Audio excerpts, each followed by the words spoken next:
বাংলাদেশে বিপিএলটা হচ্ছে শুরু থেকেই হাতে গোনা কয়েকটা আসর বাদ দিলে বিপিএল নিয়ে আমরা আসলে কি পেয়েছি? স্পট কিংবা ম্যাচ ফিক্সিং কেলেঙ্কারি, আর্থিক অনিয়ম, প্লেয়াররা টাকা পায় না, বিপিএলের ফ্র্যাঞ্চাইজি শেষ মুহূর্তে নিজেদের নাম উজ্জ্বল করে, ক্রিকেট বোর্ড টাকা দিয়ে সেই ফ্র্যাঞ্চাইজি চালায়। সর্বোপরি বিপিএল নিয়ে বিশ্ব ক্রিকেট দরবারে বাংলাদেশের নেতিবাচক যে ভাবমূর্তি ক্রিকেট সম্পৃক্ততার হিসেবে, সেটাই কি বেশি হয়েছে না? ওরকম পরিস্থিতি যদি আবারও তৈরি হয়, সেই বিপিএল করে আইডিয়ালি কোনো লাভ কি আছে? ভালো ফ্র্যাঞ্চাইজি কিংবা যারা সত্যিকার অর্থে বিপিএলটাকে ভালোভাবে চালাবেন এমন ফ্র্যাঞ্চাইজি যদি পাওয়া না যায়, জোর করে তামিম ইকবালের বোর্ড বিপিএলটা মাঠে আয়োজন করতে চাচ্ছে না। তারা যদি এই সিদ্ধান্ত নেয়, অবশ্যই এই সিদ্ধান্তকে সাধুবাদ জানানো উচিত। বাংলায় খুব প্রচলিত একটা কথা আছে, আমরা সবাই জানি,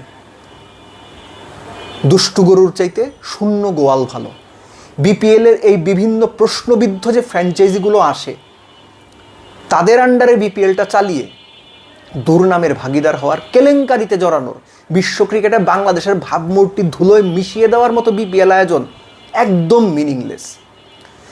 সবশেষ দুটো বিপিএলও যদি আমরা দেখি, সাবেক দুই সভাপতি ফারুক আহমেদ এবং আমিনুল ইসলাম বুলবুল, দুটোতেই ম্যাচ এবং spot fixing, specifically spots fixing কেলেঙ্কারি, সেগুলোর তদন্ত কমিটি যদিও রিপোর্ট এখনও পায়নি বা পাওয়া যায়নি, 2024-এরটার কথা বলছি। সবশেষ বিপিএলও শেষ মুহূর্তে একটা ফ্র্যাঞ্চাইজি নাম উজ্জ্বল করলো, ফ্র্যাঞ্চাইজি মালিককে আটকে রাখা হলো হোটেলে। যে ফ্র্যাঞ্চাইজি উজ্জ্বল করলো শেষ মুহূর্তে, সেই ফ্র্যাঞ্চাইজির পুরো খরচ বিসিবিকে বহন করতে হলো, গাটের পয়সা খরচ করতে হলো। লাভ কি হয়েছে? আদৌ কোনো লাভ হয়েছে? কিচ্ছু হয় নাই। সমালোচনা হয়েছে, বিসিবি গালি খেয়েছে, মানুষজন ট্রল করেছে। বিশ্ব ক্রিকেটে বিপিএলটা সবচেয়ে দুর্নীতিগ্রস্ত কিংবা অনিয়মের মধ্যে দিয়ে যাওয়া একটা ফ্র্যাঞ্চাইজি টুর্নামেন্ট হিসেবে সবার কাছে পরিচিতি পেয়ে গেছে।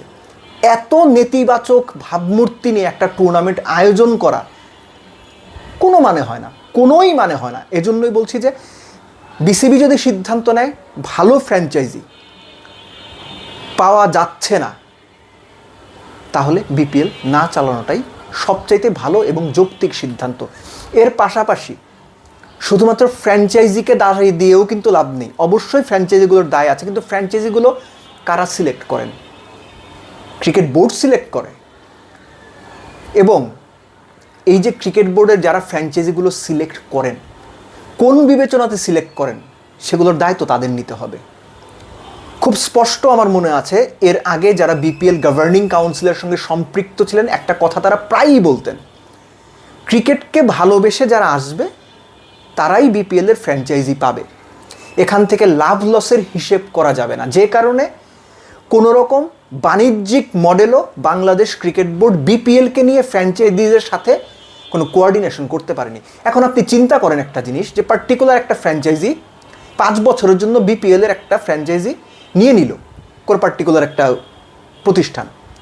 প্রতি বছর গড়ে এই যে 10 থেকে 12 কোটি টাকা খরচ হবে, 5 বছরে 50 থেকে 60 কোটি টাকা খরচ করবে। শুধুমাত্র ক্রিকেট ভালোবেসে, কোনো রকম বিজনেস মডেল নাই, এই পরিস্থিতিতে ভালো ফ্র্যাঞ্চাইজি কেন আসতে চাইবে?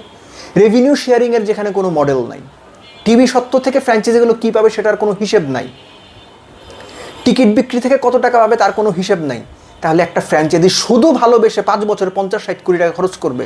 এত ভালো ক্রিকেটকে বাসাল প্রতিষ্ঠান বাংলাদেশে কয়টা আছে? বিসিবিকে ঠান্ডা মাথায় ভাবতে হবে, ভালো ফ্র্যাঞ্চাইজি অবশ্যই আনতে হবে, এবং সেই ফ্র্যাঞ্চাইজিগুলোকে বাণিজ্যিকভাবেও কিভাবে লাভবান করা যায়, কিভাবে রেভিনিউ শেয়ারের একটা মডেল দ্বারা করানো যায়, সেটাও ফ্র্যাঞ্চাইজিগুলোকে বুঝিয়ে বলতে হবে, ফ্র্যাঞ্চাইজিদেরকে কনভিন্স করতে হবে। শুধু কথায় চিড়ে ভেজে না, বাংলাদেশ ক্রিকেট বোর্ডকে এটা মাথায় রাখতে হবে। মুদ্রা কথা হচ্ছে যে বিপিএলের এই যে সময়টা, টাইম ফ্রেমটা ক্রিকেটের জন্য একদম পারফেক্ট একটা টাইম, আবহাওয়ার হিসেবে বলছি আমি। এই পারফেক্ট টাইমে এমন একটা আয়োজন করার জন্য যে উদগ্র আগ্রহ বিভিন্ন বোর্ডের মধ্যে আমরা দেখেছি, সেটা যে শুধুমাত্র ক্রিকেটকেই ভালোবেসে, আমার সেটা একবারও মনে হয়নি। বরং এইখানে বিপিএলের সঙ্গে যারা সম্পৃক্ত ফ্র্যাঞ্চাইজি এবং ক্রিকেট বোর্ড সংশ্লিষ্ট যারা ছিলেন, তাদের ব্যক্তিগত, গোষ্ঠীগত বিভিন্ন রকম লাভের ইকুয়েশন সেখানে সম্পৃক্ত ছিল বিভিন্ন সময়। সো তামিম ইকবাল এবং তার বোর্ডের কাছে অনুরোধ, আপনারা যদি সত্যিকার অর্থেই সেই ধরনের ভালো কোনো ফ্র্যাঞ্চাইজি ম্যানেজ করতে না পারেন, যাদের ওপর ভরসা করে 3-5 বছরের জন্য ফ্র্যাঞ্চাইজির দায়িত্ব দেওয়া যায়, প্লিজ বিপিএলটা করেন না।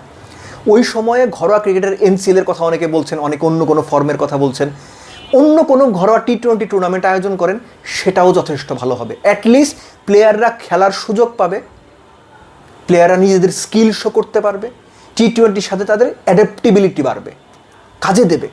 কিন্তু শুধুমাত্র নামকাও আসতে কনসার্ট করে, আতশবাজি ফুটিয়ে, বেলুন উড়িয়ে, নামকাও আসতে এই ধরনের প্রশ্নবিদ্ধ বিপিএল করা, যেখানে ফ্র্যাঞ্চাইজির উদ্দেশ্যই থাকবে অসৎ, যেখানে বিসিবির ভেতরের অনেকের উদ্দেশ্যই থাকবে সেখান থেকে লাভবান হওয়া, এই ধরনের পরিস্থিতিতে বিপিএল না করাটাই বুদ্ধিমানের কাজ। তাতে অ্যাটলিস্ট সুনাম না কুড়ালেও তামিম ইকবালের বোর্ড দুর্নাম কুড়াবে না। এই কারণে বিপিএলটা যদি না হয়, আমার মনে হয় সবারই সেটা মেনে নেওয়া উচিত এবং সাপোর্ট করা উচিত। কেননা ওই যে সেই পুরনো কথা,